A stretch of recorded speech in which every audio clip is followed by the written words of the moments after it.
Hello hello hello hello hello बच्चों, good afternoon. क्या हालचाल, कैसे हैं आप सब? आई होप स्वस्थ होंगे, मस्त होंगे, फिट और फाइन होंगे। एक बार जल्दी से बता दीजिए कि क्या आपको मेरी आवाज़ आ रही है? क्या आप मुझे देख पा रहे हैं, सुन पा रहे हैं? Am I clearly audible, am I clearly visible और not? Hello hello hello hello hello.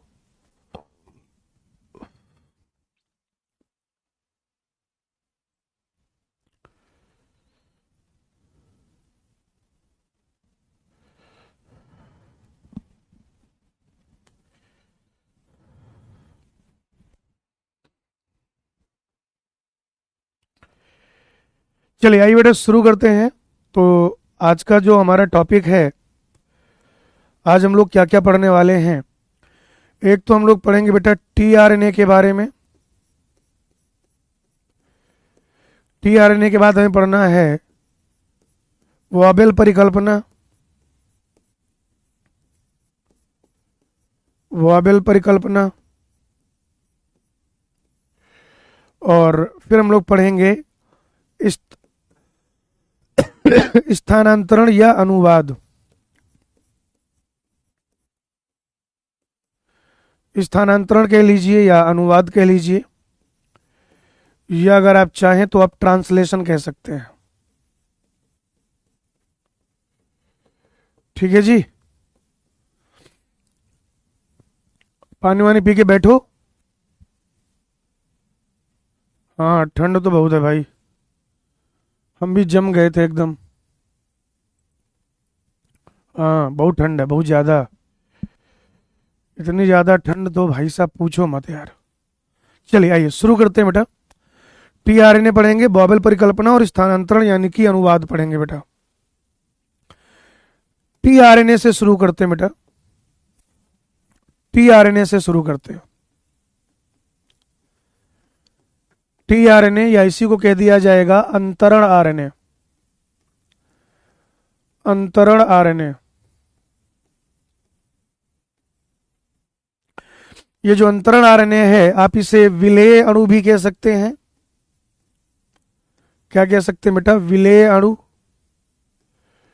और या फिर आप इसे कह सकते हैं, क्या कह देंगे बताइएगा जरा? अनुकूलक मॉलिक्यूल या अनुकूलक अणु। एडाप्टर मॉलिक्यूल कह दिया जाता है। अनुकूलक अणु। अनुकूलक अणु।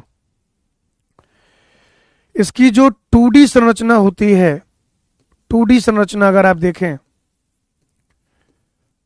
2 डायमेंशनल स्ट्रक्चर में ये तिपतिया, 3 पत्तियों के जैसा दिखाई देता है।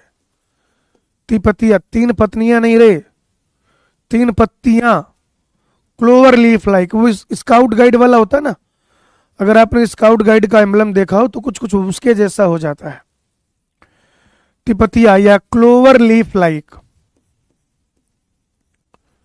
क्लोवर लीफ लाइक भाई जी। और 3D में अगर आप इसे देखें, 3 डायमेंशनली देखें, तो इसकी जो 3 डायमेंशन संरचना होती है, ये होती है उल्टे एल के आकार की। उल्टे एल के आकार की, यानी कि inverted L shape. Inverted L shape का हो जाता है भाई ये। आप देख रहे हैं यहां पर ये जो संरचना बनी हुई है, अगर आप इसको देखें, ये 3 प्राइम में ऐसे ACC लिखा हुआ है, ये 5 प्राइम है। 5 प्राइम, राइट? क्या हो जाएगा भाई? ये 5 प्राइम हो जाएगा। इसको अगर आप देखें, थोड़ा सा गर्म पानी पिया जाए भाई, क्योंकि आज की जो क्लास है बिना गर्म पानी के तो हो नहीं पाएगी।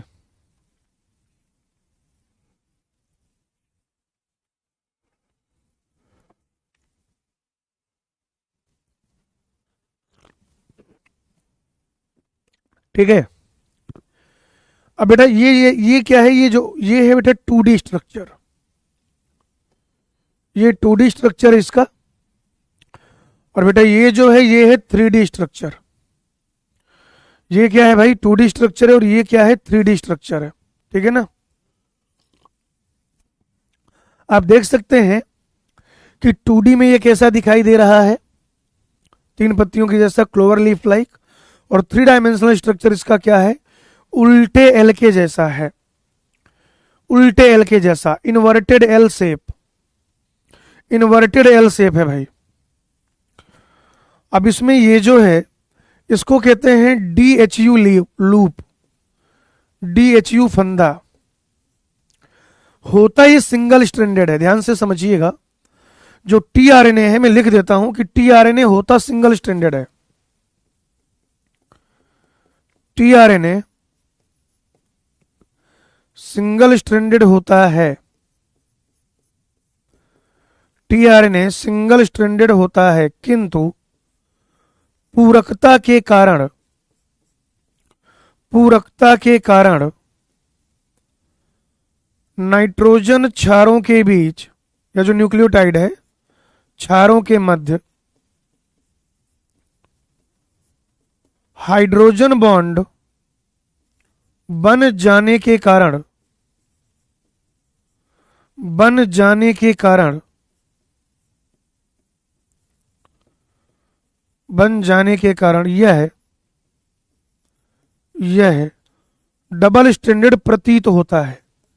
प्रतीत होता है यानी कि मालूम पड़ता है या लगता है। तो होता कैसा है बेटा? Single stranded. ये देखो, ये एक 5 प्राइम है, 3 प्राइम है, 3 प्राइम है ये सिंगल स्ट्रैंडेड। कैसा है भाई? सिंगल स्ट्रैंडेड है। लेकिन मित्रों आप ये ध्यान दीजिए कि ये इस तरीके से मुड़ा हुआ होता है, मुड़ा हुआ। तो मुड़े होने की वजह से, मुड़े होने की वजह से आप ये देखते हैं कि फिर ये जो पास पास से और पूरक नाइट्रोजन बेस पास पास आ जाते हैं तो उनके बीच में हाइड्रोजन बॉन्ड बन जाता है। तो ऐसा लगने लगता है कि जैसे ही डबल स्टैंडर्ड है, लेकिन ये डबल स्टैंडर्ड नहीं होता। वो कौन सा गेट है जिसके आर पार नहीं जा सकते? कोलगेट। ठीक है ना? तो वैसे ही ये लगता तो डबल स्टैंडर्ड है लेकिन होता सिंगल स्टैंडर्ड है। और कहीं कहीं पर कुछ अनयूजुअल बेस आ जाते हैं, है ना, कुछ असामान्य प्रकार के बेस आ जाते हैं, तो फिर हाइड्रोजन बॉन्ड नहीं बन पाता है वहां पे। तो जैसे मान लो, ऐसे समझो, ये जब घूमा था तो जहां जहां हाइड्रोजन बॉन्ड बन रहा था वहां वहां थोड़ा पास आ गए थे, ये समझो, वहां वहां थोड़ा पास आ गए थे। और बच्चों वहां वहां पास आ गए थे तो इसका फायदा क्या हुआ था कि ऐसा लगता है डबल स्टैंडर्ड है, और जहां पास नहीं आ पाया वहां एक लूप दिखाई देने लगता है, फंदा दिखाई देने लगता है, फंदा, फंदा दिखाई देने लगता है बेटा, लूप दिखाई देने लगता है।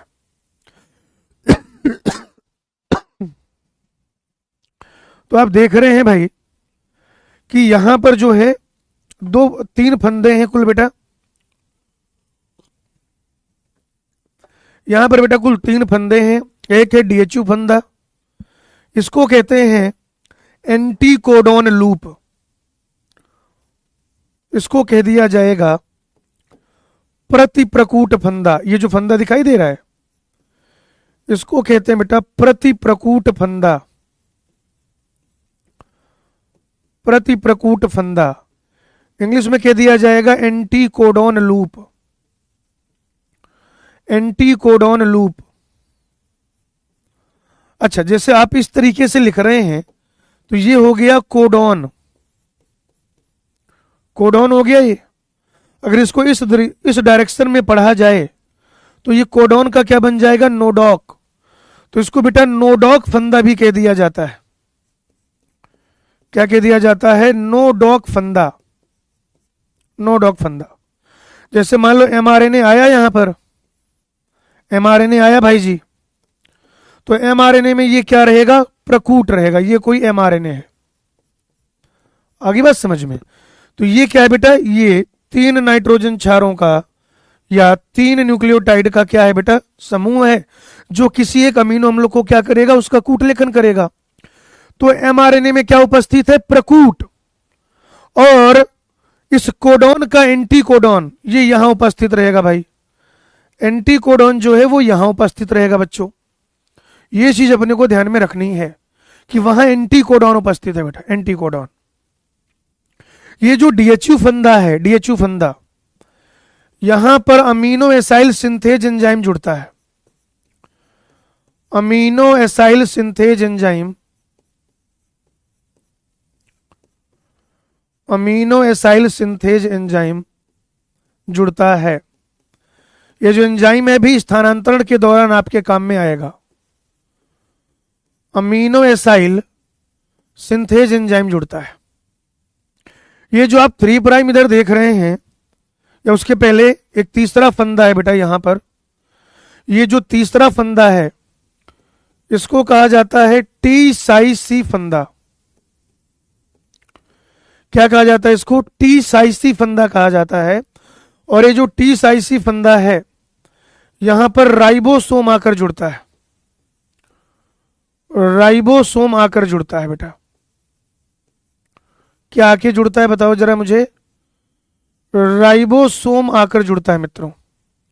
ये जो टी साइज सी फंदा है इसमें आकर जुड़ जाएगा राइबोसोम। क्या जुड़ेगा? राइबोसोम। और इसको कहते हैं amino acid acceptor arm. Amino acid ग्राही भुजा, अमीनो अम्ल ग्राही भुजा कह देते हैं बेटा इसको। अमीनो अम्ल ग्राही भुजा। अमीनो एसिड यहां पर आकर जुड़ता है भाई, यहां पे आके जुड़ता है अमीनो अम्ल। अमीनो एसाइल जो सिंथेज चाहिए होता है वो एंजाइम यहां पर जुड़ता है। एमआरएनए जो मैसेज लेके आता है उसको बेटा रीड करने का काम इन तीनों का होता है। तो ये क्या हो जाएगा? एंटीकोडॉन। इस फंदे को क्या कह देंगे? Anticodon loop. ये फंदा हो जाएगा टी साइसी फंदा। और जो टी साइसी फंदा है वहां पर आकर जुड़ता है राइबोसोम। क्या आकर जुड़ता है मित्रों? राइबोसोम आकर जुड़ता है। समझ रहे हो भाई? राइबोसोम। और ट्रांसलेशन की प्रक्रिया में जो अमीनो अम्ल है वो कहां पर आकर जुड़ेगा? यहां पर आकर जुड़ेगा। अमीनो एसाइल ग्राही भुजा है वो। क्या है बेटा? अमीनो एसाइल ग्राही भुजा है वो। अमीनो एसाइल अमीनो अम्ल ग्राही भुजा है। Amino acid acceptor arm. तो जो टीआरएनए है या जो अंतरण आरएनए है उसे विलेय अणु कहेंगे। क्या कहेंगे? विलेय अणु। और क्या कह सकते हैं बताइए जरा? तो बेटा कहा जा सकता है अनुकूलक अणु। अनुकूलक अणु कह सकते हैं। 2D में कैसा दिखाई देगा? द्विविमीय संरचना कैसी है? तिपतिया, क्लोवर लीफ लाइक। और 3D स्ट्रक्चर कैसा है? उल्टे एल के आकार का। यू कैन सी हेयर, ये 3D स्ट्रक्चर मित्रों। और ये जो है ये 2D स्ट्रक्चर है। 3 फंदे हैं बेटा। डीएचयू फंदा जहां पर अमीनो एसाइल सिंथेज एंजाइम आकर जुड़ेगा। एंटीकोडॉन फंदा जहां पर एंटीकोडॉन उपस्थित होता है। और टी साइसी फंदा जहां पर राइबोसोम आकर जुड़ेगा। और वो भी राइबोसोम की बड़ी उपिकाई होती है, भी मैं आपको बता दूं। राइबोसोम की बड़ी उपिकाई, राइबोसोम की बड़ी उपिकाई, ये भी याद रखिएगा। राइबोसोम की बड़ी उपिकाई, वहां से वो राइबोसोम आके जुड़ेगा। और ये क्या है? अमीनो अम्ल ग्राही भुजा है। अमीनो अम्ल ग्राही भुजा। Amino acid acceptor arm. जो क्या कर रहा है? जो अमीनो एसिड को एक्सेप्ट कर रहा है। समझ पा रहे हैं आप? अमीनो एसिड को एक्सेप्ट कर रहा है। नोट करिए इसको। ये डायग्राम अगर नहीं बन पा रहा है 2D वाला बना लो, ये नोट कर लो, पूछा जा सकता है। नोट करिए भाई इसको। नोट करो बेटा, फटाफट से नोट करो, फटाफट से नोट करो इसको।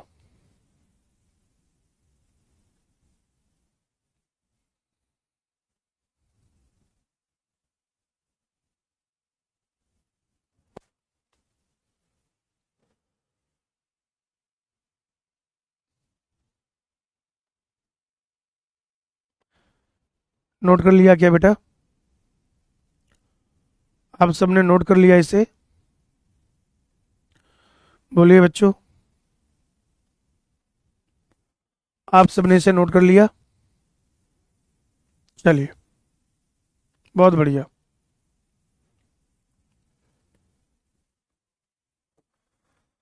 अगली चीज बेटा पढ़ेंगे बॉबेल परिकल्पना।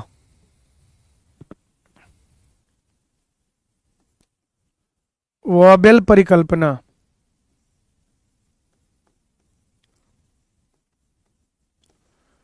वॉबेल परिकल्पना।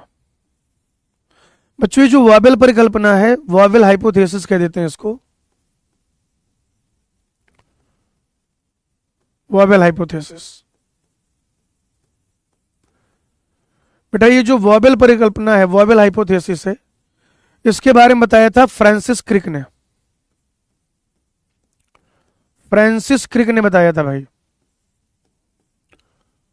Francis Crick. फ्रांसिस वही वाटसन क्रिक वाला क्रिक है ये। इस फ्रांसिस क्रिक ने क्या बताया कि सामान्यतया क्या होता है, सुनिएगा ध्यान से।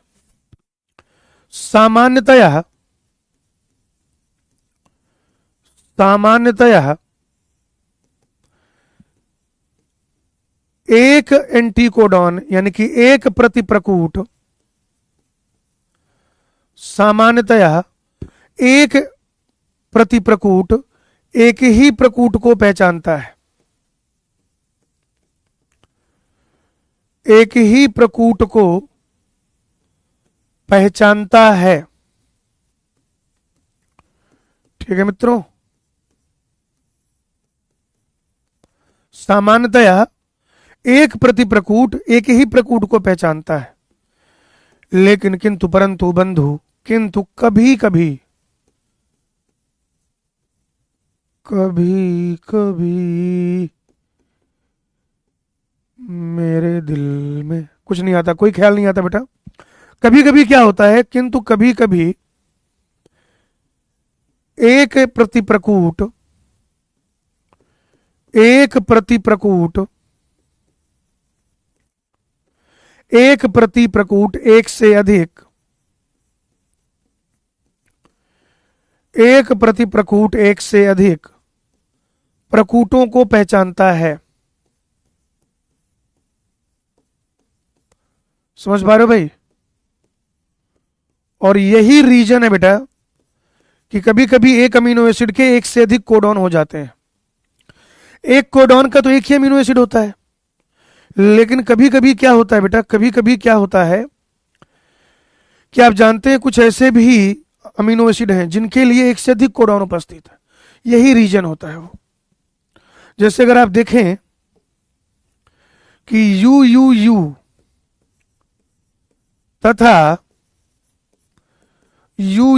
तथा यूयूसी दोनों फिनाइल एलानीन की कोडिंग करते हैं, फिनाइल एलानीन का कूट लेखन करते हैं।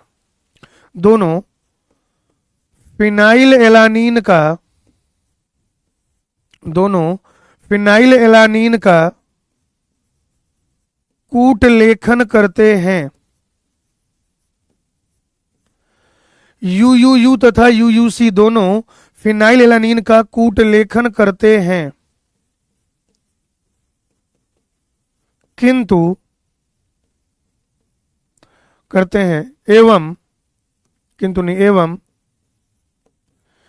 इनका एक ही प्रतिप्रकूट होता है, एक ही एंटीकोडॉन होता है बेटा। इनका एक ही प्रतिप्रकूट होता है, इनका एक ही प्रतिप्रकूट होता है, AAG। ठीक है भाई, समझो। जैसे मान लो कहीं पर कोई एग्जीबिशन हो रहा है, या कहीं पर कोई बॉलीवुड सेलिब्रिटी आया है, कोई क्रिकेटर आया है, कोई सम्मेलन है, कोई सिंगर आया है, कोई सिंगर आई है। ठीक है, तो पास दिखाएंगे आप, आपको पास दिया जाएगा। ठीक है ना, पास दिया जाएगा, एक पास से एक आदमी की एंट्री हो जाएगी। लेकिन मान लो जो सिक्योरिटी वाला आदमी है वो आपका दोस्त है, जो सिक्योरिटी वाला इंसान है वो क्या है, आपका दोस्त है। तो आप उससे कहोगे भाई एक पास ले रहे हैं, ज्यादा पैसे नहीं है, हम दोनों लोग साथ में आएंगे गाना सुनने, है ना भाई। जीवन में कभी कभी गाना बजाना भी जरूरी है, कभी कभी अगर समय है तो हमारे पास। अब दोस्त तुम्हारा वहां सिक्योरिटी हेड है, तुमने कहा हेलो कल्लू भाई, तुम्हारा सिक्योरिटी है ना वहां पे? हाँ भाई यार वहां पे यार गाना सुनने आएंगे भाई। हाँ भाई आ जाओ आ जाओ आ जाओ। भाई यार पैसा नहीं है लेकिन ज्यादा है, एक के पास का जुगाड़ हो पाएगा, पैसा तो कम है हमारे पास। हाँ कोई बात नहीं भाई, बताओ क्या क्या करना, क्या बताओ। कहना हम दोनों, दूसरा कौन है आप समझ ही रहे हैं है ना। तो कहेगा कि जो है दोनों लोग आएंगे, वो कहेगा ठीक ठीक ठीक ठीक ठीक ठीक ठीक ठीक। अब वो आपका दोस्त है, वो आपकी दोस्ती में अंधा है, कंपनी को लगेगा ये तो नुकसान हो जाएगा ना भाई, कि कहां पे तो 2 टिकट बिकने चाहिए, 1 टिकट में 2 लोग अंदर घुस गए, और अच्छी दोस्ती है, 3 चले गए, 4 चले गए, कहां ये टिकट है, जाने दो जाने दो। तो वैसे ही यहां पे होता है कि सामान्यतः तो एक पास में एक ही आदमी की एंट्री होती है। एक जो प्रति प्रकूट है, एक प्रति प्रकूट, उससे जो है वो एक क्या करेगा, एक ही कोडॉन को पहचानेगा, एक अमीनो एसिड लाएगा। लेकिन कभी कभी ऐसा होता है कि ये भी प्यार में अंधा हो जाता है नाइट्रोजन बेस, आने दो, हाँ हाँ पहचान रहे आने दो, हाँ इनको ही पहचान रहे आने दो। हालांकि इसका देखो एक फायदा होता है, जैसे मान लो आपके पास 61 क्या है, आपके पास 61 कोडॉन है। अगर एक कोडॉन को एक मतलब एक एंटी कोडॉन अगर क्या करे, एक ही कोडॉन को पहचाने, ध्यान से समझना, सेल का फायदा बता रहा हूं तुम्हें मैं। आपके पास 61 कोडॉन है, 61, अगर एक एंटी कोडॉन एक ही कोडॉन को पहचाने तो आपको 61 टीआरएनए चाहिए होंगे। बताओ भाई सही बात है कि नहीं? आपको 61 टीआरएनए चाहिए होंगे।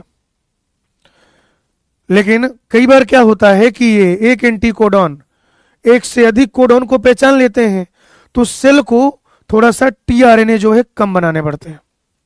सेल को क्या करना पड़ता है बेटा, टीआरएनए की आवश्यकता कम पड़ती है। आगे बात समझ, ये इसका फायदा है। नोट करो फटाफट से, स्थानांतरण पढ़ेंगे।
ठीक है, ये हो गया आपका बॉवेल परिकल्पना।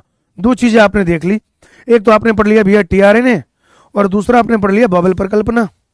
आइए अब एक बड़ा प्रोसेस पढ़ने जा रहे हैं। यहां से बेटा अगर आप पढ़ाई के साथ साथ कुछ और भी कर रहे हो अभी आज के लेक्चर में, तो प्लीज मत करिए। खाना खाते खाते, व्हाट्सएप पे बात करते करते, इंस्टाग्राम पे चैट करते करते लेक्चर मत देखिए, हानिकारक हो जाएगा आपके लिए। हम लोग पढ़ने जा रहे हैं बेटा स्थानांतरण।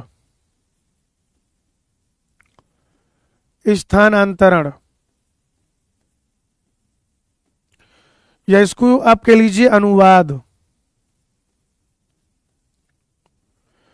इंग्लिश में कह देंगे ट्रांसलेशन।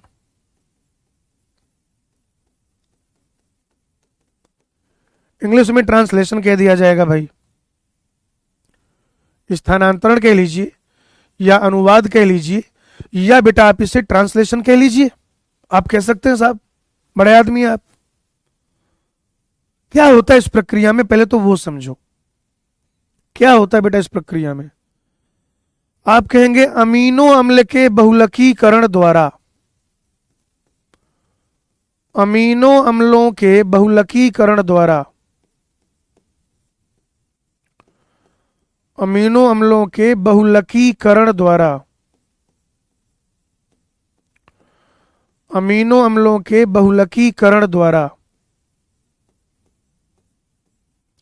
अमीनो अम्लों के बहुलकीकरण द्वारा पॉलीपेप्टाइड या प्रोटीन का निर्माण, है ना, पॉलीपेप्टाइड या प्रोटीन का निर्माण, पॉलीपेप्टाइड या प्रोटीन का निर्माण, ये जो प्रक्रिया है इसी को आप क्या कह देंगे बेटा, ट्रांसलेशन कह देंगे मेरे भाई। इसी को आप कह देंगे ट्रांसलेशन।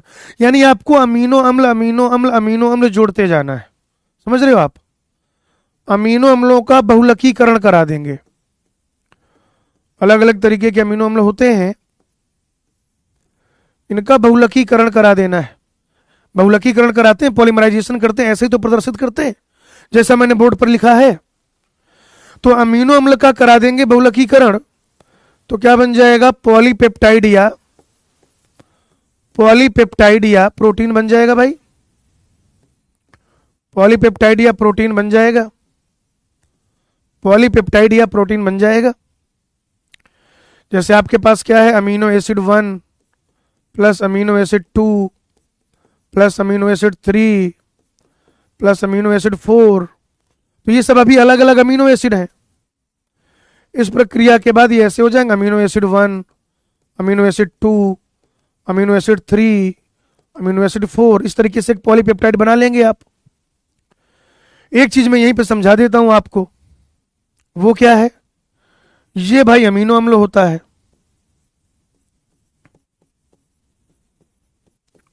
ये होता है बेटा अमीनो अम्ल। यहां पे R1 लिख लेते हैं, ये एक अमीनो अम्ल है। यहीं पर बेटा आप दूसरा अमीनो अम्ल बना लो,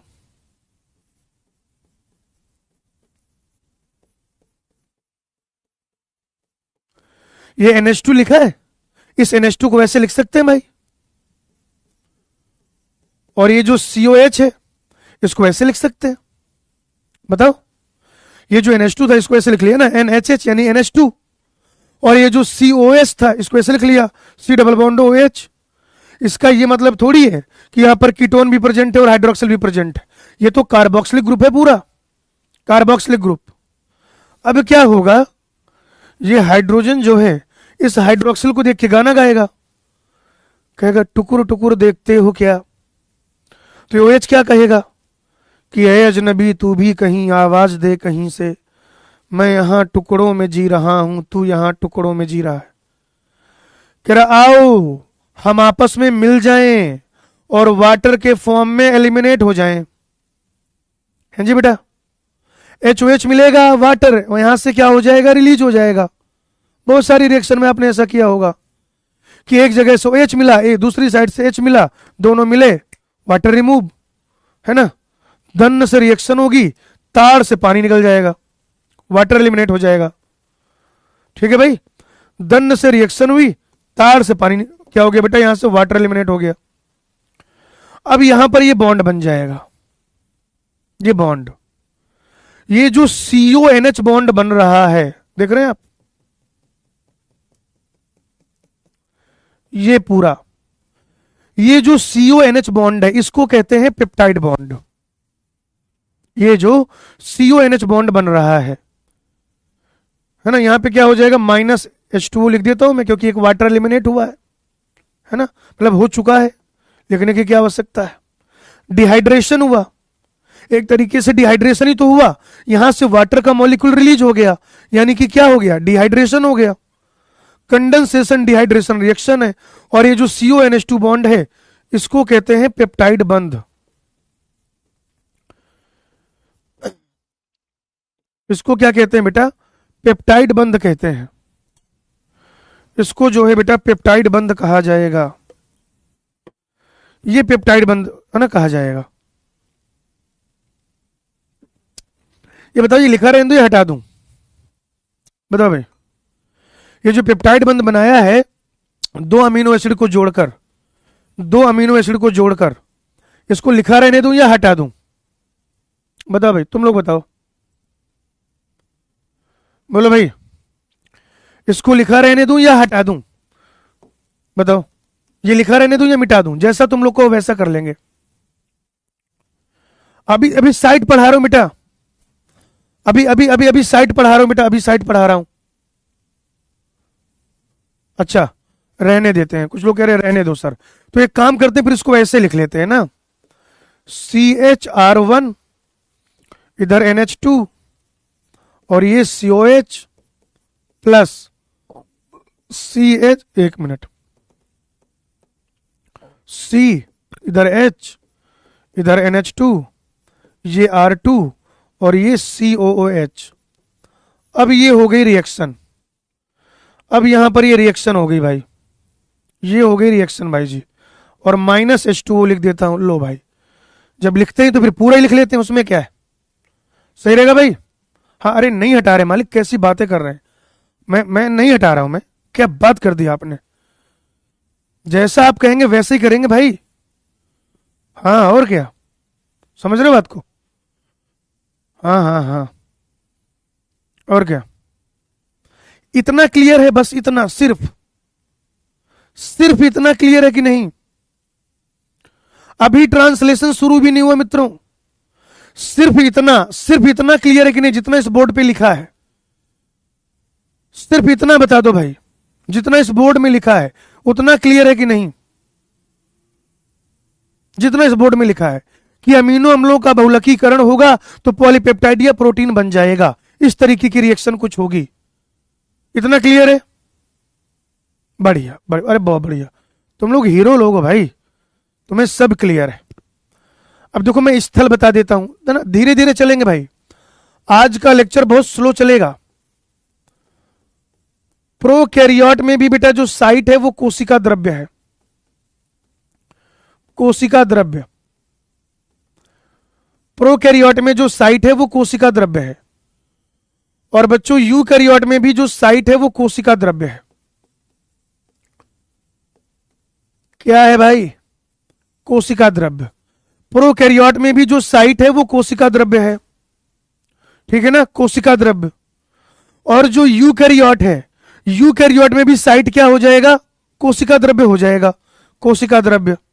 अच्छा, मसाला क्या क्या चाहिए, और ये अगर बढ़िया लड्डू बनाने हैं, है ना, बढ़िया लड्डू बनाने हैं तो क्या चाहिए बेटा आपको, थोड़ा सा खजूर चाहिए, ड्राई फ्रूट चाहिए, और वो तरबूज खरबूज के बीज चाहिए, इतनी सारी चीजें चाहिए, घी चाहिए, है ना, तब बनेगा लड्डू। तो वैसे ही जब प्रोटीन या पॉलीपेप्टाइड बनेगा तो अपने को चाहिए क्या क्या, मैं लिख देता हूं यहां पर, आवश्यकता, जरूरत क्या क्या है, आवश्यकता किसकी किसकी पड़ेगी, किसकी किसकी आवश्यकता पड़ेगी बेटा। देखो क्या क्या चाहिए होगा अपने को, बताओ। एक तो चाहिए होगा सभी प्रकार के आरएनए, मरना, टरना, ररना, ये चाहिए होगा भाई। और क्या चाहिए होगा, और चाहिए होगा अमीनो अम्ल, अमीनो अम्ल चाहिए होगा भाई, अमीनो अम्ल चाहिए होगा, अमीनो अम्ल, अमीनो अम्ल, ठीक है ना। और क्या चाहिए होगा, ये तो चौथा हो गया ना। और आपको चाहिए होगा amino acyl tRNA synthase enzyme, amino acyl tRNA synthase enzyme, amino acyl tRNA synthase enzyme. और क्या चाहिए होगा बेटा इसके अलावा, इसके अलावा आपको चाहिए होगा राइबोसोम, राइबोसोम।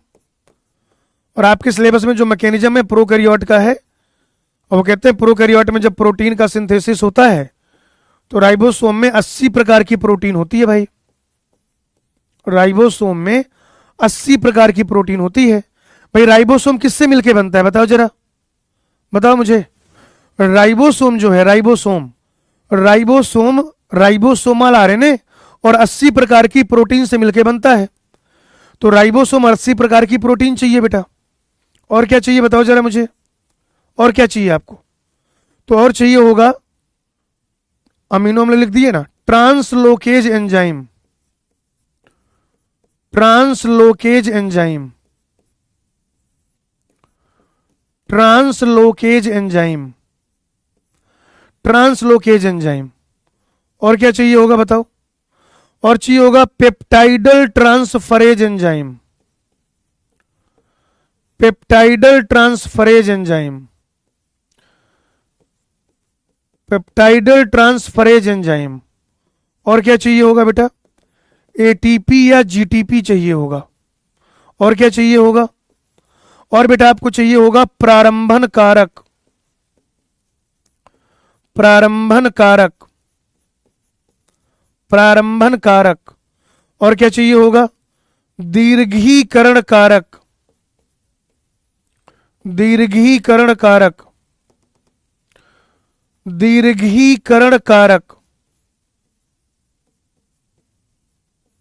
और क्या चाहिए होगा बेटा आपको? तो आपको चाहिए होगा समापन कारक। समापन कारक, ये इतनी सारी तो चीजें चाहिए भाई हमें, ये तो रिक्वायरमेंट है। इतनी सारी चीजें भाई, इतनी सारी चीजें। अच्छा, और क्या? राइबोसोम जो है, क्योंकि मैं बार बार लिख दूंगा राइबोसोम की छोटी उप इकाई या राइबोसोम की बड़ी उप इकाई। आप जानते हैं बेटा राइबोसोम में एक छोटी उप इकाई होती है, राइबोसोम में एक छोटी उप इकाई होती है और एक बड़ी उप इकाई होती है। राइबोसोम में एक छोटी उप इकाई होती है और एक बड़ी उप इकाई होती है। ठीक है, मैं ऐसा लिखूंगा कि राइबोसोम की छोटी उप इकाई ये काम करेगी। समझ रहे हो आप? मान लीजिए मैं ऐसा कहूंगा कि राइबोसोम की छोटी उप इकाई ऐसा काम करेगी, तो आप समझ जाएंगे कि अगर प्रोकैरियोट है तो वो 30s होगा, और अगर यूकैरियोट है तो वो 40s होगा। बताओ भाई, बताओ, या इसको उल्टा लिख लेते हैं और अच्छा रहेगा। भाई राइबोसोम की जो छोटी उप इकाई है प्रोकैरियोट में क्या हो जाएगा बताओ जरा? 30s। और यूकैरियोट में क्या हो जाएगा? 40s। तो मैं लिखूंगा कि राइबोसोम की छोटी उप इकाई ये काम करेगी। समझना मेरी बात? मैं आपसे कहूंगा कि राइबोसोम की छोटी उप इकाई ये काम करेगी, आप समझ जाना कि अगर प्रोकैरियोट में है तो हम 30s की बात कर रहे हैं, और अगर यूकैरियोट में है तो हम 50s की बात कर रहे हैं। ठीक उसी प्रकार से ये जो बड़ी उप इकाई है बेटा, बड़ी उप इकाई प्रोकैरियोट में कितना हो जाएगा? 50s। और यूकैरियोट में कितना हो जाएगा? 60s। तो अगर मैं कहूं कि राइबोसोम की बड़ी उप इकाई ये काम करेगी, है ना, राइबोसोम की बड़ी उप इकाई ये काम करेगी, तो आप समझ जाएंगे क्या कि अगर प्रोकैरियोट की बात है बड़ी उप इकाई तो 50s, और अगर यूकैरियोट की बात है तो 60s। बोलो भाई, इतना समझ में आया कि site of polypeptide synthesis, site स्थल क्या हो जाएगा ट्रांसलेशन का? तो बेटा चाहे प्रोकैरियोट हो और चाहे यूकैरियोट हो, कोशिका द्रव्य ही रहेगा स्थल। हमें एमआरएनए चाहिए, हमें टीआरएनए चाहिए, हमें राइबोसोमल आरएनए चाहिए, हमें अमीनो अम्ल चाहिए, हमें अमीनो एसाइल टीआरएनए सिंथेज चाहिए, हमें राइबोसोम चाहिए, और राइबोसोम में 80 प्रकार की प्रोटीन होती। स्टार मार्क कर लो, स्टार मार्क कर लो मेरे भाई यहां पर, है ना। और बेटा एटीपी या जीटीपी चाहिए एनर्जी के लिए, प्रारंभन कारक चाहिए, दीर्घीकरण कारक चाहिए, और समापन कारक चाहिए। समापन कारक। बोलो भाई, ये बात समझ में आई यहां तक? यहां तक क्लियर है क्या रे? बोलो बेटा।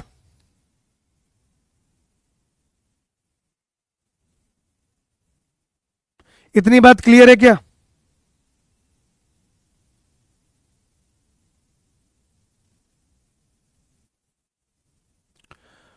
कहां पर 30 होगा बेटा? कहां पर 30 होगा? कोई कह रहा है कि वहां 30 होगा, कहां पर 30 होगा बच्चों?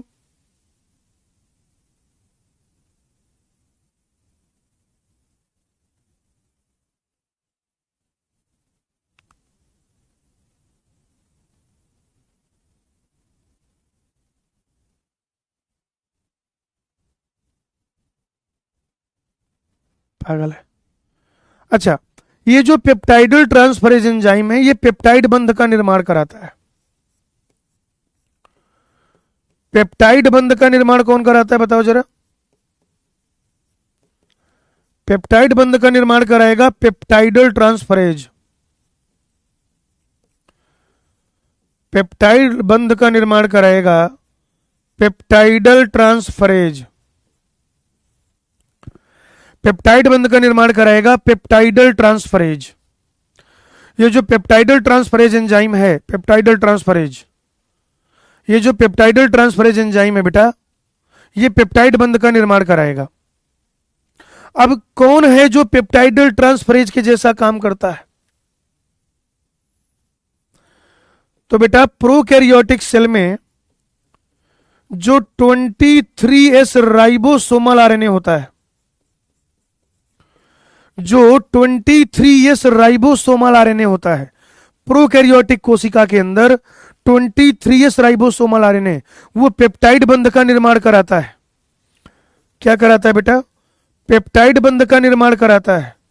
और यूकैरियोट में जो 28S राइबोसोमल आरएनए होता है, यूकैरियोट में जो 28S राइबोसोमल आरएनए होता है, वो क्या करता है? पेप्टाइड बंध का निर्माण कराता है। यानी कि आप समझ रहे हो, ये आरएनए है जो कि एंजाइम का काम कर रहा है, ये भी आरएनए है जो कि एंजाइम का काम कर रहा है। आप मुझे बता दीजिए, आप बेटा मुझे बता दीजिए कि जब आरएनए एंजाइम का काम करता है तो ऐसे एंजाइम को क्या कहते हैं? बोलो मित्रों, जब आरएनए खुद एंजाइम का काम करता है तो ऐसे एंजाइम को क्या कहते हैं?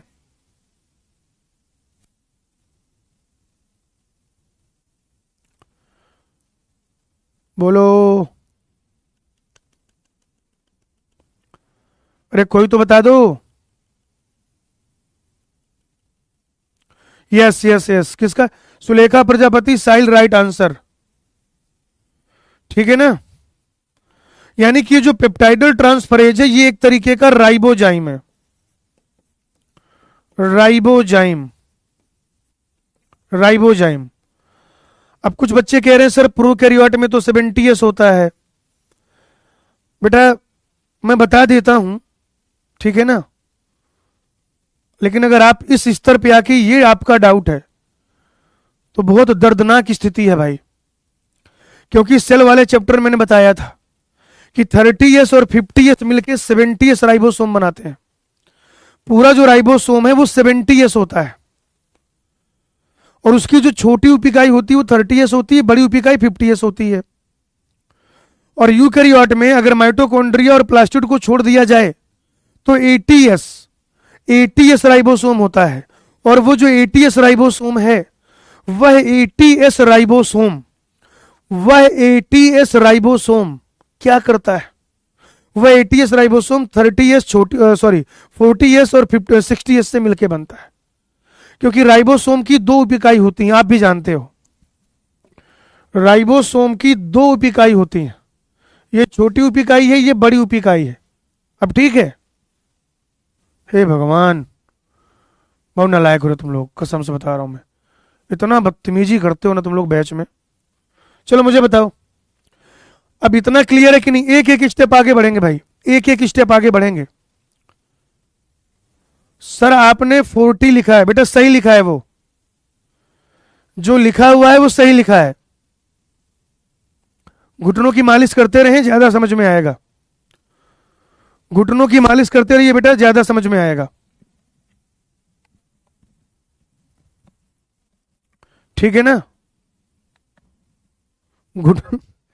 घुटनों की मालिश करते रहें बेटा, ज्यादा समझ में आएगा।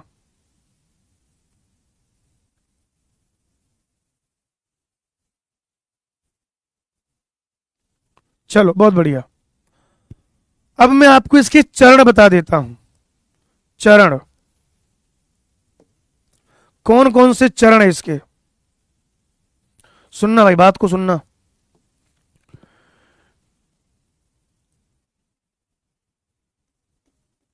ट्रांसलेशन के चरण, ट्रांसलेशन यानी कि अनुवाद के चरण, 3 स्टेप का काम है भाई, चारण नहीं। चारण का मतलब तो चारण कभी बोलते थे, चारण। राजस्थान में एक सरनेम भी होता कुछ लोगों का, दरअसल चारण बताया होता है उन कवियों के लिए प्रयोग किया जाता था पहले, उन कवियों के लिए जो राज दरबार में कविता सुनाया करते थे। राजा के यहाँ कविता सुनाते थे जो लोग, पोएम सुनाते थे, उनको चारण कहा जाता था। ठीक है ना? ट्रांसलेशन के चरण, पहला हो जाएगा अमीनो अम्ल का सक्रियकरण। पहला होता है बेटा अमीनो अम्ल का सक्रियकरण, अमीनो अम्ल का सक्रियकरण, पहला स्टेप ये होता है। Activation of amino acid. फिर होता है बेटा टीआरएनए का अमीनो एसिलेशन,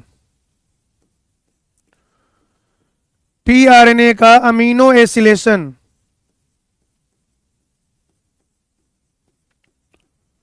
या इसी को कह देते हैं लोडिंग ऑफ टीआरएनए या चार्जिंग ऑफ टीआरएनए। और फिर होता है पॉलीपेप्टाइड निर्माण, पॉलीपेप्टाइड निर्माण। और इस पॉलीपेप्टाइड निर्माण के 3 स्टेप होते हैं, प्रारंभन, प्रारंभन, दीर्घीकरण और समापन। प्रारंभन, दीर्घीकरण और समापन। एक एक स्टेप को समझना है। 3 स्टेप है टोटल। पहला क्या है बताओ जरा? Activation of amino acid. तीनों स्टेप बताओ। पहला क्या है? Activation of amino acid, amino अम्ल का सक्रियकरण। फिर क्या है? टीआरएनए का अमीनो एसिलेशन। फिर क्या है? पॉलीपेप्टाइड निर्माण। और इस पॉलीपेप्टाइड निर्माण में भी 3 स्टेप है, एबीसी। प्रारंभन, दीर्घीकरण, समापन। प्रारंभन, दीर्घीकरण, समापन। प्रारंभन, दीर्घीकरण, समापन। ये 3 स्टेप है मेरे भाई। ठीक है, पहले स्टेप की डिटेल समझते हैं। पहला स्टेप है बेटा अमीनो अम्ल का सक्रियकरण।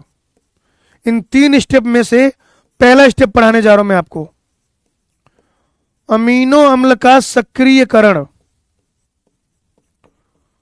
अमीनो अम्ल का सक्रियकरण,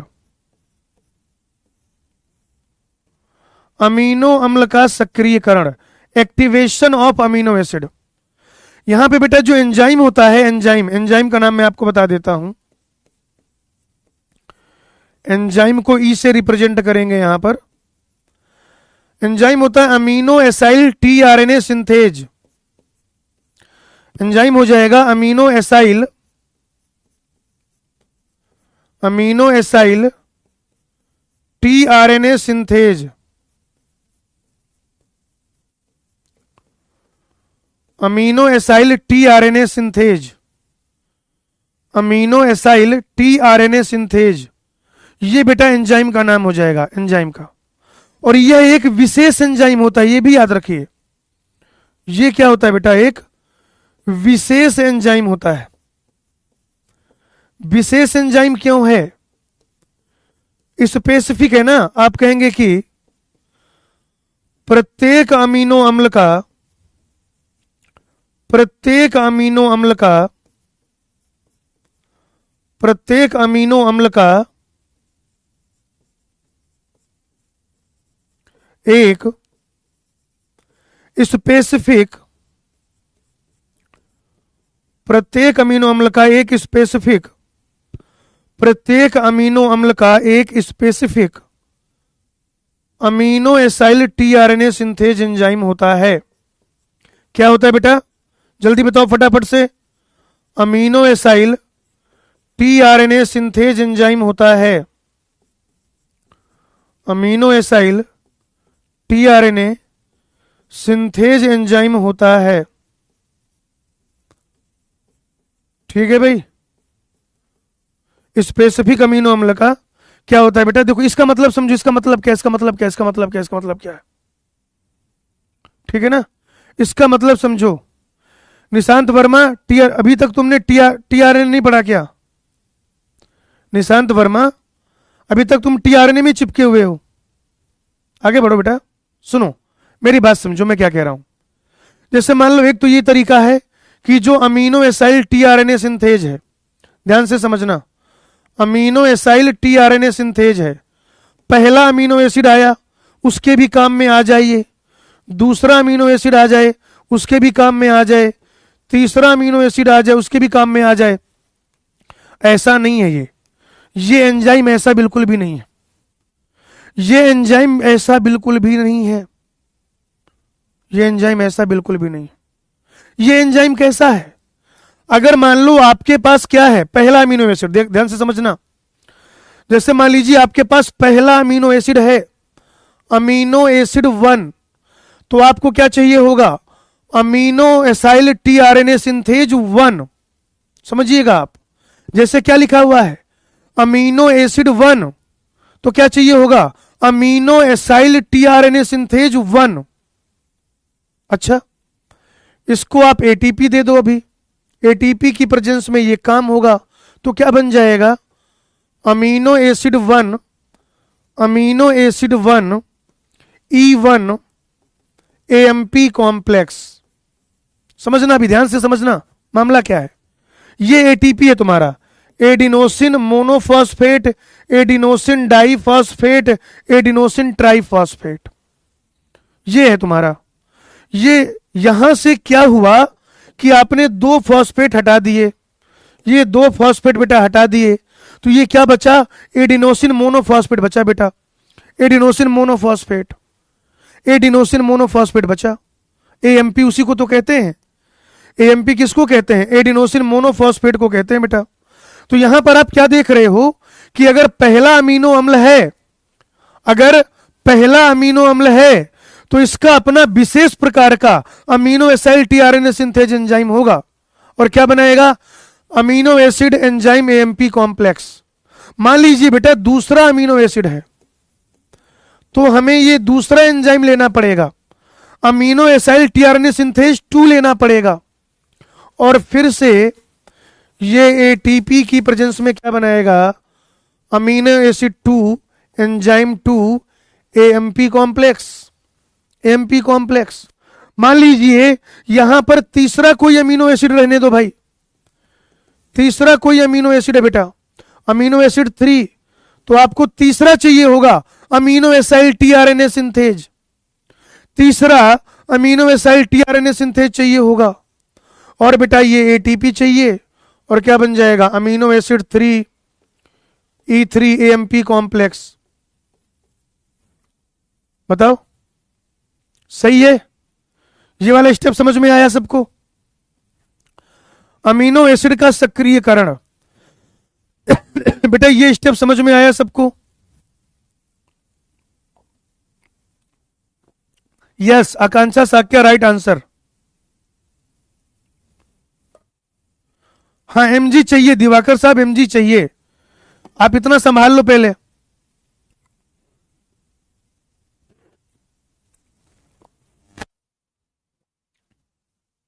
हाँ, तो मान लो अगर चौथा अमीनो एसिड होता, तो कमेंट करके बताओ जरा, चौथे अमीनो एसिड के लिए इधर क्या लिखेंगे बताओ जरा, चौथे अमीनो एसिड के लिए इधर पूरा क्या बनेगा, लिख के बताओ जरा, कमेंट में लिख के बताओ क्या होगा।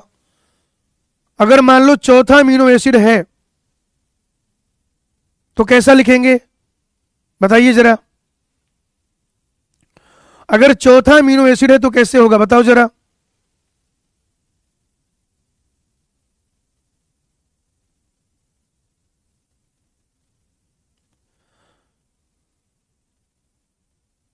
अमीनो एसिड 4E4 एएमपी, बहुत बढ़िया, वेरी नाइस, बहुत बढ़िया, वेरी नाइस। इसका मतलब ये बात आपको समझ में आ गई, इसका मतलब मैं सही रास्ते पे चल रहा हूं भाई, बोलो बच्चों। अगर आपको ये बात समझ में आ गई हो तो एक बार बता दीजिए यस और नो। हाँ यस लिख दीजिए बेटा एक बार। अगर आपको ये स्टेप समझ में आ गया है तो फिर यस लिख दीजिए, उससे मुझे पता चल जाएगा कि मैं सही ट्रैक पर हूं, एकदम ठीक काम कर रहा हूं मैं। हाँ भाई, रास्ता कोई भटक सकता है ना, आप मुझे भटकने से बचाइए, मैं आपको भटकने से बचाऊं।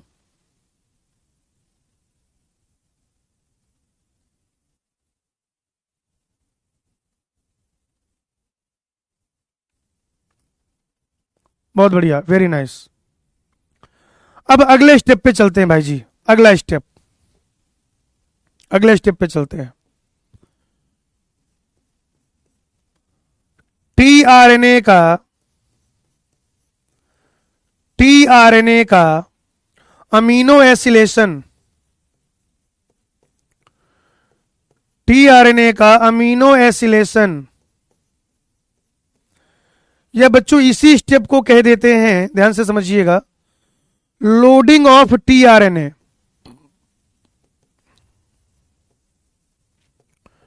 लोडिंग ऑफ टीआरएनए, या इसी स्टेप को कह दिया जाता है चार्जिंग ऑफ टीआरएनए, आप इसे लोडिंग ऑफ टीआरएनए कह सकते हैं, आप इसे चार्जिंग ऑफ टीआरएनए भी कह सकते हैं,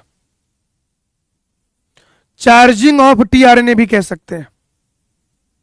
ठीक है, चलो अब अगर ऐसा हो जाए, ठीक है ना, ये अगले स्टेप पे चल रहे हैं भाई जी, अगले स्टेप पे सुनना सुनना सुनना सुनना। जैसे मान लो आपके पास क्या था, आपके पास था amino acid 1 E1 AMP complex, ये था। अब इसमें जुड़ जाएगा बेटा tRNA1, क्योंकि पहला अमीनो एसिड है ना, 1 से रिप्रेजेंट कर रहे हैं, tRNA1। तो पता है क्या होगा, ये अमीनो एसिड 1 tRNA के साथ जुड़ जाएगा, तो ये बन जाएगा amino acid 1 tRNA complex. Enzyme अलग हो जाएगा, AMP भी अलग हो जाएगा। सुनना ध्यान से, बहुत ध्यान से समझना बेटा, यहां तक हमने समझ लिया था। अब अगले स्टेप में क्या करना है, इसको उठा के यहां पे लिखा, और प्लस क्या, इसको उठा के बेटा यहां पे लिखा, प्लस लिख दिया tRNA1, तो क्या बन जाएगा, एंजाइम अलग, AMP अलग, और ये दोनों मिल जाएंगे, है ना, ये दोनों मिल जाएंगे। तो क्या बन जाएगा बताओ जरा, अमीनो एसिड 1 tRNA1 का कॉम्प्लेक्स बन गया, एंजाइम अलग, AMP अलग।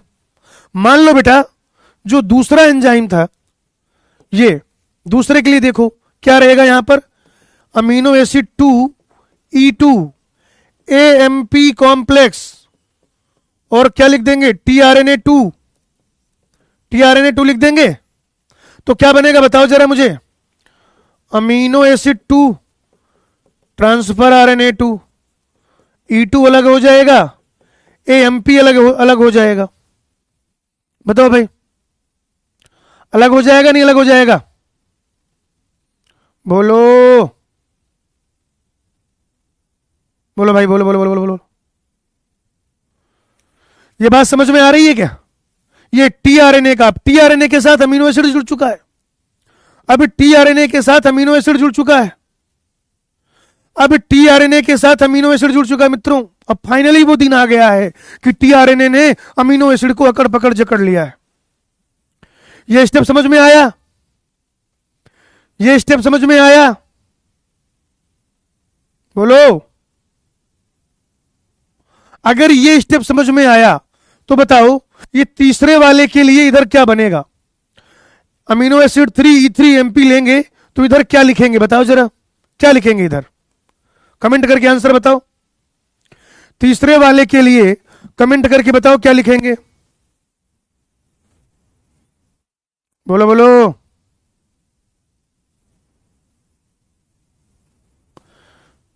क्वेश्चन कराएंगे बेटा, घबराओ मत। क्या बनेगा इधर बताओ, तीसरे वाले के लिए बताओ क्या बनेगा, लिखने की आवश्यकता नहीं है, मतलब मैं नहीं लिखने, आप बताओ मुझे अगर समझ में आया तो। नहीं पूरा लिखो, सानिया परवीन मेन प्रोडक्ट के चक्कर में ना पड़ो, मेन ऑन कुछ नहीं होता, मैकेनिज्म समझो बेटा, ट्रस्ट इन द प्रोसेस। हाँ सही सही सही सही सही, बढ़िया बढ़िया बढ़िया बढ़िया बढ़िया। अब ये जिनको नहीं आ रहा है उन्हें पता ही नहीं चल रहा क्या हो रहा है, उसी अंगूठे में बैठ जाओ बेटा। देखो तीसरे के लिए क्या हो जाएगा, क्या बन गया था यहां पर, पहले स्टेप में क्या बन गया था बताओ, पहले स्टेप में बन गया था amino acid 3 enzyme 3 AMP complex. अब हमको क्या चाहिए, एक और RNA, tRNA तीसरा। आप जानते हैं ये काम पूरा हो चुका है, तो एंजाइम अलग हो जाएगा, AMP अलग हो जाएगा, अमीनो एसिड और tRNA जुड़ जाएंगे, अमीनो एसिड और tRNA जुड़ जाएंगे, तो बन जाएगा अमीनो एसिड तीसरा tRNA तीसरा कॉम्प्लेक्स, E3 हो जाएगा अलग और AMP भी हो जाएगा अलग। हाँ या ना, हाँ या ना, समझ में आया, बताओ, समझ में आ रहा है नहीं आ रहा है, आ रहा है तो हाँ बोलो, नहीं आ रहा है तो सोचो क्यों नहीं आ रहा है। कह रहे नहीं ना आ रहा तो ना बोलो, ना ना ना, ना। समझ में आ रहा तो हाँ बोलो, नहीं आ रहा तो सोचो तुम्हें समझ में क्यों नहीं आ रहा।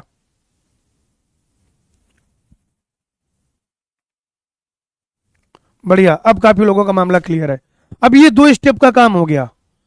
अब ये हो गया बेटा 2 स्टेप का काम। अब तीसरा स्टेप भाई, वो भाई बहुत जालिम स्टेप है। तीसरा स्टेप क्या है? पॉलीपेप्टाइड संश्लेषण। तीसरा स्टेप क्या है? पॉलीपेप्टाइड संश्लेषण। तीसरा स्टेप है पॉलीपेप्टाइड संश्लेषण।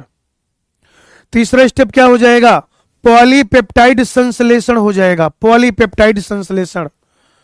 और बच्चों पॉलीपेप्टाइड संश्लेषण में भी बताओ, पॉलीपेप्टाइड संश्लेषण का पहला स्टेप क्या होता है?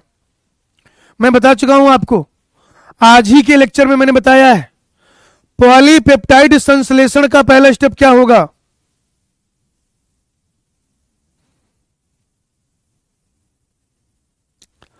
और क्या, सही बात है संजू खरे। नहीं आ रहा तो भगवान का इशारा समझो। अरे इससे ज्यादा आसान क्या हो सकता है?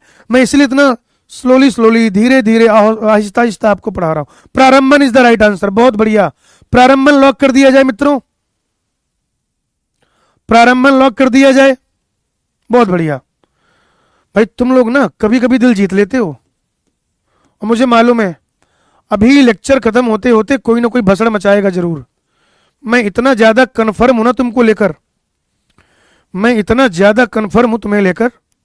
कितना अच्छा चल रहा है, सब लोग सही आंसर कर रहे हैं, है ना? ऐसा होता है बेटा, आपने पढ़ा होगा कि जब ऋषि मुनि तपस्या किया करते थे तो जो राक्षसी प्रकृति के लोग होते थे वो आके ना तपस्या में विघ्न डालते थे।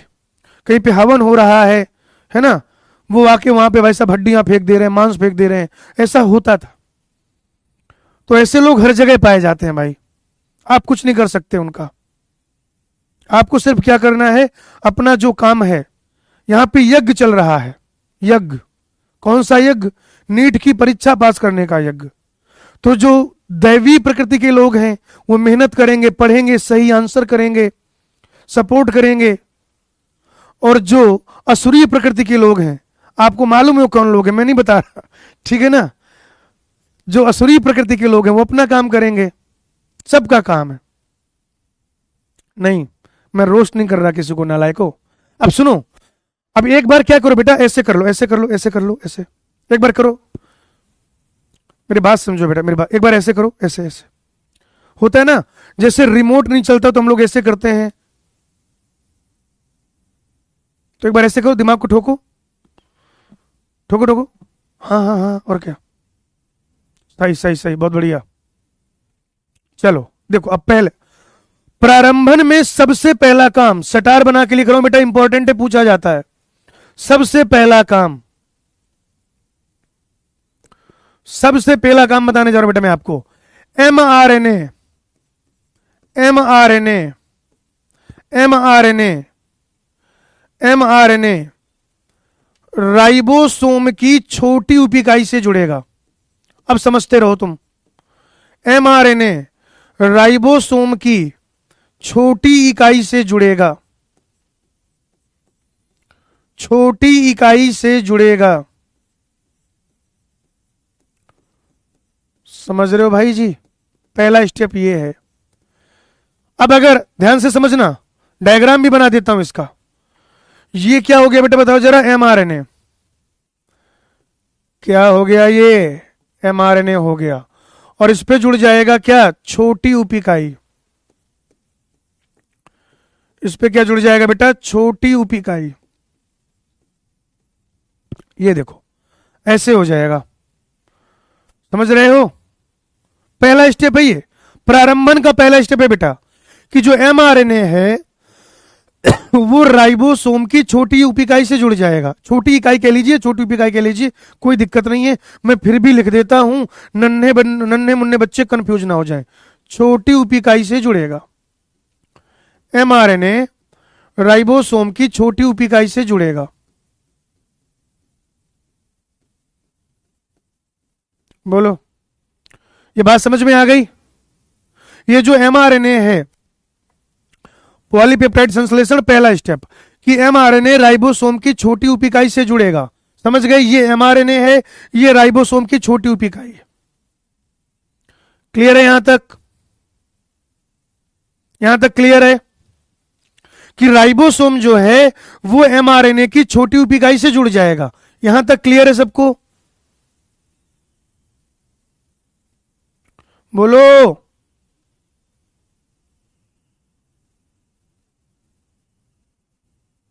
हाँ ठीक है। अब सुनो, ये बन गया। अब अगला स्टेप सुनो। अब इसके बाद क्या होगा, स्टेप बाय स्टेप लिखता जा रहा हूं। अब इसमें लोडेड आरएनए जुड़ जाएगा, सॉरी लोडेड टीआरएनए जुड़ जाएगा। ये है लोडेड टीआरएनए, ये जो दिख रहा है ये लोडेड टीआरएनए है मेरे भाई। ये जो तुमको दिखाई दे रहा है ये लोडेड टीआरएनए है। ये जो तुमको दिखाई दे रहा है ये लोडेड टीआरएनए है। ये जो तुमको दिखाई दे रहा है ये लोडेड टीआरएनए है। लोडेड टीआरएनए समझ रहे हो मित्रों? लोडेड टीआरएनए समझ रहे हो? ये है आपका लोडेड टीआरएनए। तो अब इसमें क्या होगा, लोडेड टीआरएनए जुड़ेगा, लोडेड टीआरएनए जुड़ जाएगा भाई, लोडेड टीआरएनए। यानी कि देखो देखो देखो देखो देखो, इतना तो हमारे पास पहले से था, इतना तो बेटा हमारे पास पहले से था। अब इसमें आके जुड़ जाएगा टीआरएनए।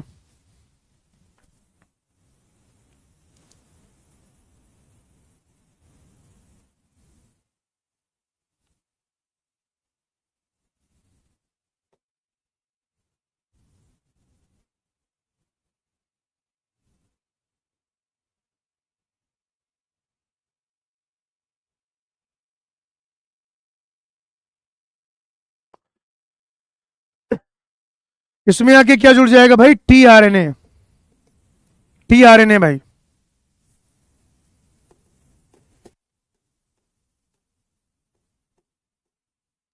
इसमें आके क्या जुड़ जाएगा भाई, टीआरएनए। ये अमीनो एसिड एक्सेप्टर आर्म होता है। ये क्या जुड़ जाएगा भाई, टीआरएनए आके जुड़ जाएगा। वैसे इधर आता है अमीनो एसिड, एक मिनट रुक जाओ जरा, इसको थोड़ा लंबा करेंगे। ये देखो, ये बेटा आपका टीआरएनए आके जुड़ गया। अब ये इतना बन जाएगा बेटा। ये कौन फोन कर रहा है भाई?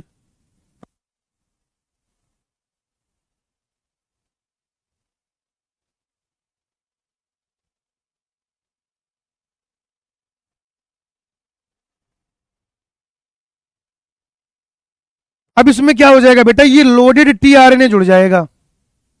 क्या जुड़ जाएगा? अरे यार मिर्ची पकौड़ा, ये कैसी बातें कर रहे हो यार, ये हैं? पढ़ना नहीं तुमको?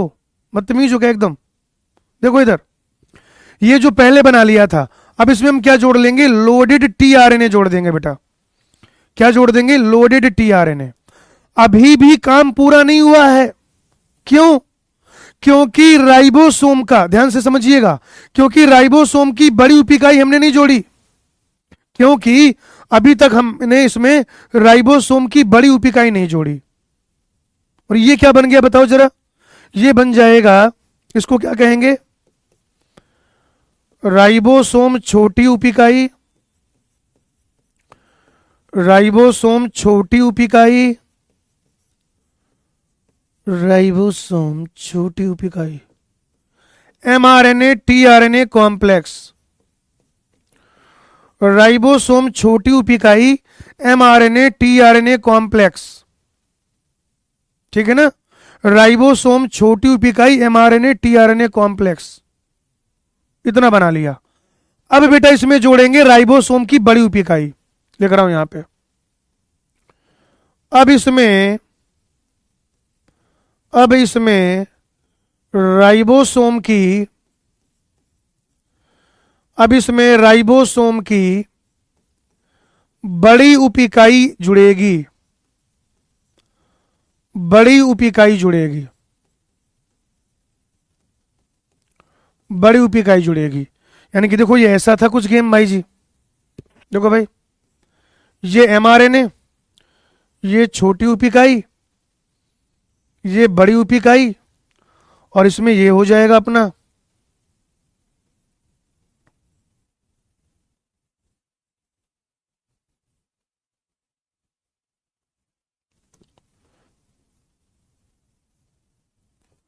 ये ऐसा। ये भाई अब प्रारंभन का काम पूरा हुआ। और यहां पे हम मान लेते हैं कि क्या लिखा होगा, AUG लिखा होगा भाई, AUG। और इसको कहते हैं बेटा, इधर देखो ध्यान से थोड़ा सा, इसको कहते हैं P साइट, इसको कहते हैं A साइट।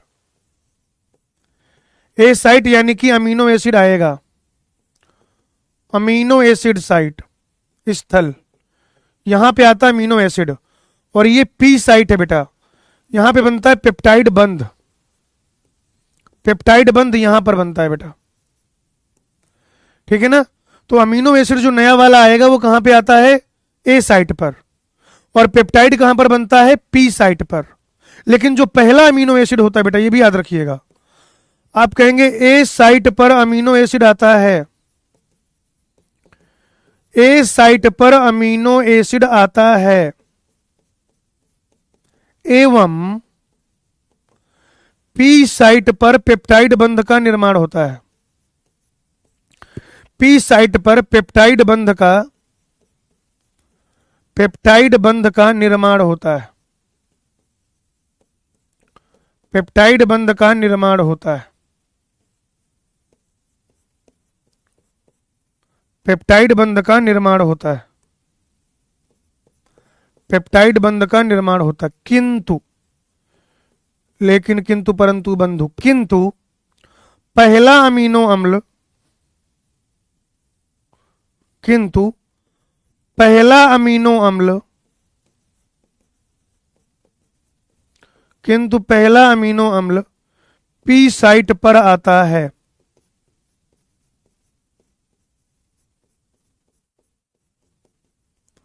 पहला अमीनो अम्ल बेटा पी साइट पर आता है। अब सुनना ध्यान से, बहुत ध्यान से सुनना बेटा, बहुत ध्यान से सुनना। मुझे बताओ,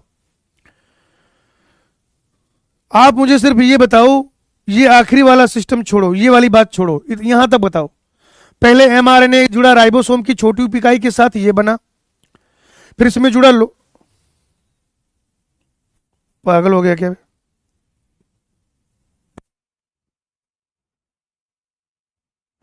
ठीक है ना। ये जो है राइबोसोम की छोटी उप इकाई के साथ एमआरएनए जुड़ा, फिर इसमें लोडेड टीआरएनए जुड़ा, और फिर बेटा इसमें कौन आके जुड़ गया बताओ जरा, फिर आके इसमें जुड़ गया ये बड़ी उप इकाई, इस तरीके से, ठीक है भाई। बड़ी उप इकाई आके जुड़ गई, और इस बड़ी उप इकाई में दो स्थल होते हैं। इस बड़ी उप इकाई में बेटा दो साइट होते हैं, दो साइट, दो साइट, एक होता है ए साइट, एक होता है पी साइट। ए साइट पे आएगा अमीनो एसिड, और पी साइट पे बनेगा पेप्टाइड बंध। ए साइट पे क्या आएगा, बोलो बेटा, ए साइट पे आएगा अमीनो एसिड, ए साइट पे आएगा अमीनो एसिड, और पी साइट पे बनेगा पेप्टाइड बंध। अरे मच्छर है, इतना बड़ा मच्छर भाई जी, आप यकीन नहीं करेंगे, मच्छर आया यहां पे बैठ गया भाई साहब, उससे स्क्रीन मतलब क्या हो गया, पेज चेंज हो गया, देख रहे हो भाई साहब, इतना इतना बलशाली मच्छर था वो, क्या खतरनाक। ए फॉर अमीनो एसिड स्थल, पी फॉर पेप्टाइड बंध स्थल। लेकिन लेकिन ये तो नॉर्मल सी बात है कि ए साइड पे आएगा अमीनो एसिड, पी साइड पे पेप्टाइड बंध बनेगा। लेकिन जो पहला अमीनो एसिड होता है बेटा वो पी साइड पे आता है, पहला जो अमीनो एसिड है वो पी साइड पर आता है। क्लियर है, यहां तक क्लियर है भाई, बोलो ये क्लियर है या नहीं। 3D दिखाओ मैं ढक्कन, पहले 2D समझ, 2D में समझ ले, 3D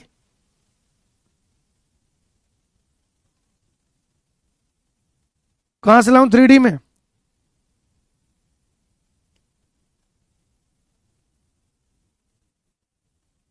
बढ़िया, एक एक स्टेप, एक एक स्टेप। अब ये प्रारंभन देख रहे हो, ये प्रारंभन इतना बड़ा, ये इतना बड़ा जो है प्रारंभन है। और यहां पर प्रारंभन में कौन होगा बेटा, प्रारंभन कारक सहायक होंगे। इस स्टेप में भी प्रारंभन कारक, इस स्टेप में भी, इस स्टेप में भी। तो प्रारंभन कारक का रोल प्रारंभन में रहेगा। चलिए अगला स्टेप है बेटा दीर्घीकरण। दीर्घीकरण, इलॉन्गेशन। दीर्घीकरण यानी कि इलॉन्गेशन।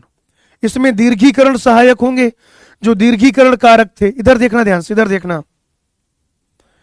ये बेटा आपका क्या है, एमआरएनए है। एमआरएनए ये एमआरएनए मेरे भाई, ये कोई घबराने वाली बात तो है नहीं इसमें, बिल्कुल नहीं है। यहां पर क्या लिखा हुआ था बताओ जरा, AUG। क्या लिखा था, AUG। यहां पर ऐसे मान लो अब क्या लिखा रहेगा बताओ जरा। AUG के बाद मान लो फिर से लिखा है UUU, है ना। फिर उसके बाद मान लो बेटा लिखा हुआ है, फिर ऐसे लिखा हुआ है बेटा UGG। फिर ऐसे लिखा हुआ है, क्या लिखा हुआ बताओ जरा, थोड़ा दूर दूर बनाते हैं ना ताकि बढ़िया से लिख पाए। GGG लिखा हुआ है भाई। फिर ऐसे मान लो लिखा हुआ है यहां पर, बताओ 1 2 3। यहां पे लिखा हुआ है बेटा UUC। UUC लिखा हुआ है भाई, ठीक है। और कुछ ले लेते हैं। फिर बेटा मान लो ऐसे लिखा हुआ है यहां पर, ऐसे क्या लिखा हुआ बताओ जरा। यहां पे लिखा हुआ है GUG। GUG लिखा हुआ है, GUG। और फिर उसके बाद मान लो लिखा हुआ है UAA। कोई भी हो सकता है, या तो UAA या तो UAG या तो फिर UGA, उवा उगुगा में से कोई भी। अच्छा, आपको मालूम है बेटा, ध्यान से समझना, ये छोटी उपिकाई थी अपनी ऐसे, और ये थी बड़ी उपिकाई, है ना। ये बड़ी उपिकाई थी,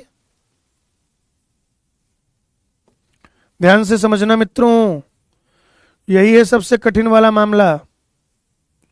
अब ये देखो, ये एंटी कोडॉन लूप इसको पहचानेगा।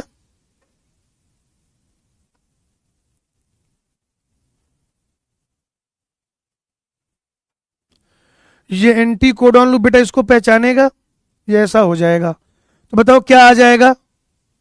AUG किसको कोड करता है, कल बताया था मैंने।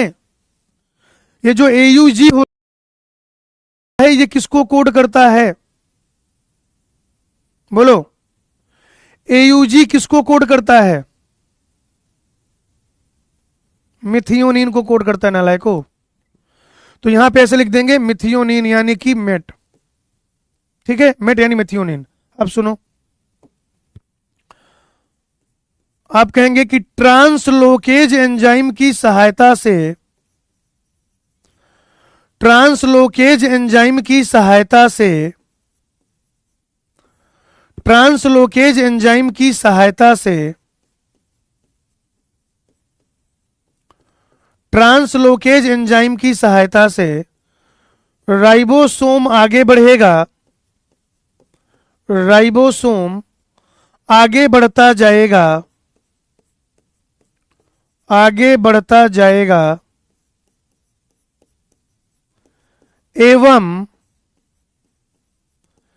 पेप्टाइडल ट्रांसफरेज एंजाइम, एवं peptidyl transferase enzyme, peptidyl transferase enzyme की सहायता से, पेप्टाइडल ट्रांसफरेज एंजाइम की सहायता से पेप्टाइड बंध का निर्माण होगा, पेप्टाइड बंध का निर्माण होगा, पेप्टाइड बंध का निर्माण होगा, पेप्टाइड बंध का निर्माण होगा। देखना भाई, अब जो ट्रांसलोकेज एंजाइम है, ध्यान से समझना, ठीक है ना। ये जो ट्रांसलोकेज एंजाइम है ये इसको इधर खिसका देगा। इधर देखो जरा ध्यान से, ऐसे हमने बना रखा था, ये था AUG। क्या था भाई, ये AUG था। क्या था भाई, AUG। उसके बाद क्या है बताओ जरा, UUU है भाई, UUU। फिर क्या है, फिर है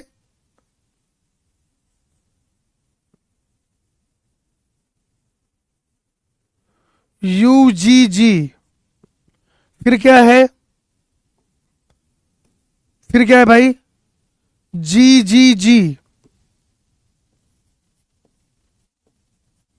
फिर क्या है, UUC, फिर क्या है, GUG। अरे एक ही कलर से क्यों लिख रहा हूं मैं। फिर क्या है बेटा, GGG के बाद UUC, फिर UUC के बाद क्या है, GUG, GUG के बाद क्या है, UAA। ऐसा है भाई। अब देखो क्या होगा बेटा, ये जो छोटी उप इकाई, ध्यान से समझना, ये क्या है बेटा, छोटी उप इकाई, और ये क्या है, बड़ी उप इकाई। बड़ी उप इकाई को और बड़ा कर लेते हैं ना, ये ऐसे। अब ये यहां पे कहीं होगा, ध्यान से समझना, ये एंटीकोडॉन लूप,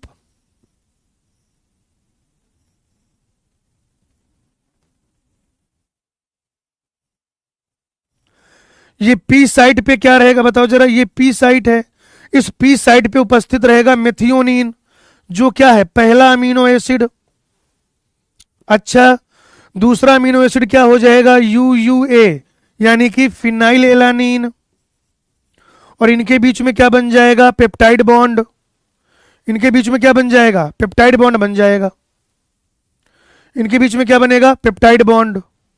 ऐसे अगर आप देखें तो फिर ये और आगे खिसकेगा। एक बार और बताऊंगा, फिर सीधे UUU में पहुंच जाऊंगा। देखो अब क्या लिखा था, जैसे AUG, AUG के बाद क्या था बताओ जरा, UUU, फिर क्या था, UGG, UGG, UGG के बाद क्या था,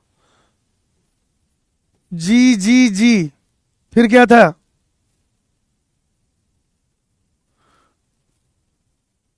यहां पे UUC था भाई, फिर बेटा UUC, UUC, और UUC के बाद क्या है, GUG, GUG के बाद क्या है, UAA। ये है भाई, इतनी सी बात। नहीं बेटा बस नहीं करेंगे, पानी वानी तुम भी पी लो, मैं भी पी ले रहा हूं, क्योंकि अगर बस किया तो फिर पूरा मामला गड़बड़ा जाएगा, आगे कुछ भी समझ में नहीं जाएगा।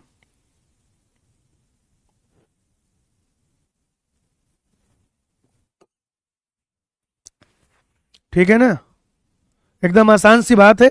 अगर आप दिमाग को पेन नहीं देना चाहते तो फिर सुअर हैं आप। चलो देखो इधर, अब ये राइबोसोम और आगे खिसकेगा, तो ये हो गया आपका राइबोसोम की छोटी उप इकाई, ये हो गई बेटा क्या, ऐसे बड़ी उप इकाई, ये हो गई बेटा बड़ी उप इकाई, बड़ी उप इकाई।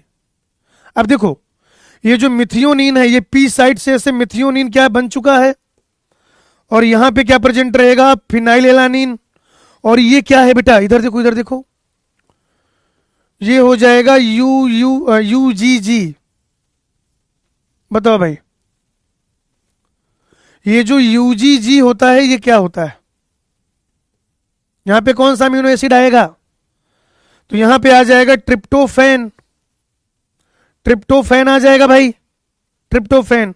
तो इधर देखो, अब इनके बीच में ये बॉन्ड बन जाएगा, पहला मिथियोनिन, फिर फिनाइलिन, फिर ट्रिप्टोफैन, फिर ये और आगे खिसकेगा, फिर ये और आगे खिसकेगा। देखो इधर देखो, ये फिनाइलिन यहाँ ए साइट में है, यहां पर ये फिनाइलिन पी साइट पे, मिथियोनिन ऐसे चेन बनता चला जा रहा है, ये और आगे खिसकेगा। जब ये राइबोसोम और आगे खिसकेगा तो बेटा यहां पर आ जाएगा ट्रिप्टोफैन, यहां पे आ जाएगा फिनाइलिन, और यहां पे आ जाएगा मिथियोनिन, और यहां पे जब ये खिसकेगा आगे तो GGG यानी कि ग्लाइसिन। ऐसे ही जो राइबोसोम है ये आगे बढ़ता जाएगा, ठीक है ना, जो राइबोसोम है वो आगे बढ़ता जाएगा भाई, और आखिरी में एक दिन क्या हो जाएगा, ये समापन। आखिरी स्टेप बता रहा हूं बेटा, पढ़ लो कहीं जाओ मत, समापन। आप कहेंगे रोध प्रकूट आने पर, रोध प्रकूट आने पर समापन कारक की सहायता से, या समापन कारक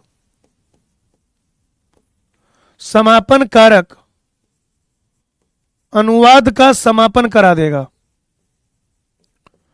अनुवाद का समापन करा देगा।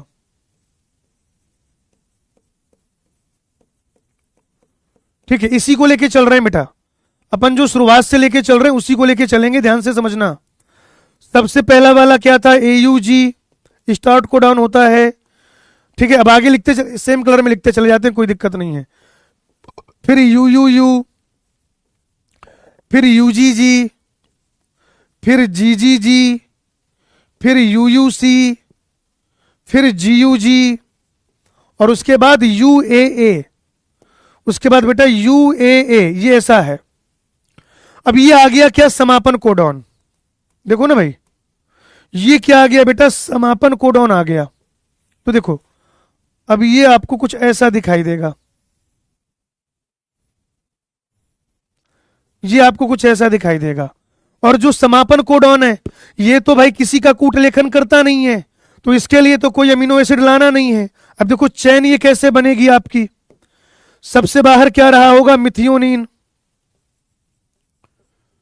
मिथियोनिन के बाद क्या रहा होगा, फिनाइलेलानिन, उसके बाद क्या हो गया था बेटा, ट्रिप्टोफैन, फिर क्या हो गया था, ग्लाइसिन, ग्लाइसिन के बाद थोड़ा सा उसको छोटा लिख लेते हैं ना,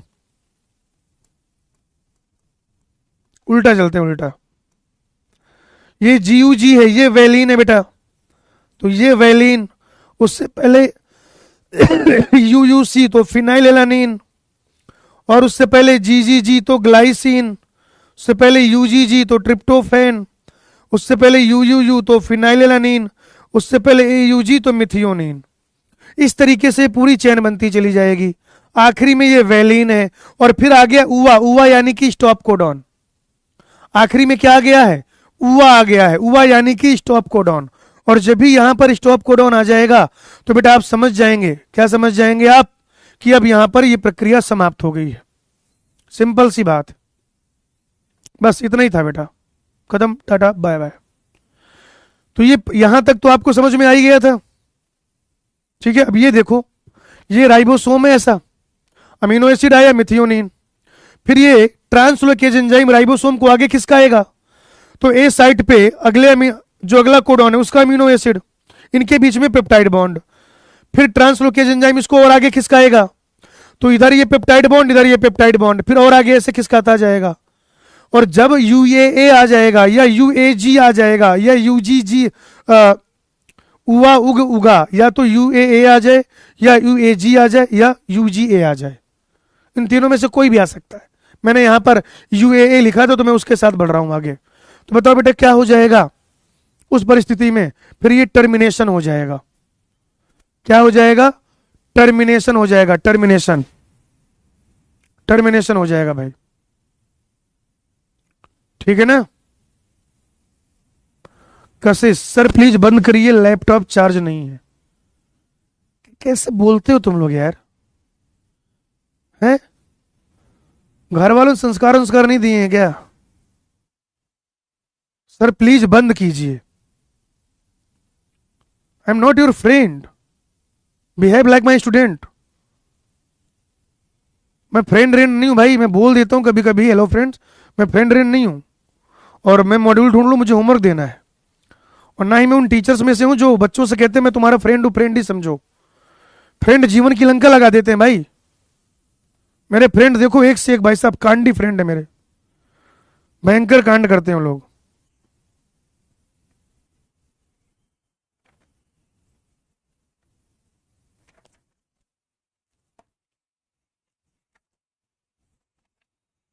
बहुत दुष्ट फ्रेंड है भाई मेरे।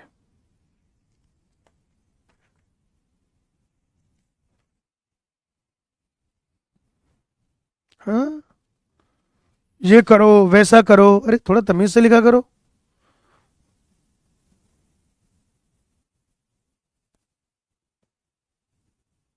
स्क्रीन पे देखो बस, फालतू बातें नहीं, नाटक नहीं चाहिए। होगा कोई भी होगा, फ्रेंडली बिहेवियर रखना और फ्रेंड होना तो अलग अलग बातें होती हैं। मुझे कोई इंटरेस्ट नहीं है बच्चों का फ्रेंड बनने में। फ्रेंड ही बनना था तो फिर मैं टीचर क्यों बना? मित्रवत व्यवहार करना और मित्र होना दो अलग अलग बातें हैं। समझ रहे हो भाई? मित्रवत व्यवहार करना और मित्र होना दो अलग अलग बातें होती हैं।